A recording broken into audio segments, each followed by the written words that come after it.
ചെമ്പനീർപ്പൂവിൻ്റെ വരാൻ പോകുന്ന ആഴ്ചയിലെ വിശേഷങ്ങളിലോട്ട് എല്ലാവർക്കും സ്വാഗതം. അപ്പോൾ രേവതി സച്ചി എന്തിനാ കാർ വിറ്റതെന്ന് മനസ്സിലാക്കാൻ വേണ്ടി മഹേഷിനെ പോയി കാണുന്നുണ്ട്. അവിടെ നിന്ന് മഹേഷ് പറയുന്ന കാര്യം കൂട്ടുകാർക്കെല്ലാം വേണ്ടിയാണ് സച്ചി കാറ് വിറ്റതെന്നും ആൻ്റണി ഇവിടെ വന്ന് ഞങ്ങളെ ഭീഷണിപ്പെടുത്തിയെന്നും ഞങ്ങളുടെ കാറുകളെല്ലാം കൊണ്ടുപോകും, സച്ചി കാലിൽ വീണ് അപേക്ഷിക്കണം എന്നൊക്കെ പറയുന്നുണ്ട്. അതുകൊണ്ടാണ് സച്ചിയുടെ കാറ് വിറ്റ് ഞങ്ങളുടെ കടങ്ങളൊക്കെ വിറ്റു, അത്രയും നല്ല മനുഷ്യരാണ് സച്ചി എന്നാണ് മഹേഷും അവരുടെ കൂട്ടുകാരും പറയുന്നത്. തുടർന്ന് രേവതി ആൻ്റണിയെ പോയി കണ്ട് ആൻ്റണിയെയും വിറപ്പിച്ച് നിർത്തുന്നുണ്ട്.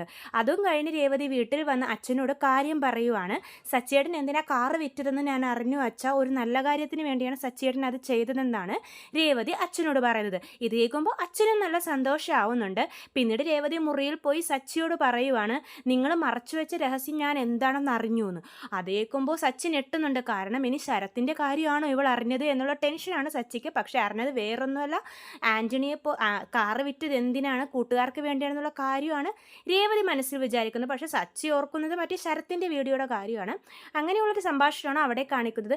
പിന്നെ നമ്മുടെ രേവതിക്ക് അടിപൊളി ഒരു ഓഫർ, വമ്പൻ ഓഫറാണ് കിട്ടിയിരിക്കുന്നത്. പൂമാലയുടെ 500 പൂമാല.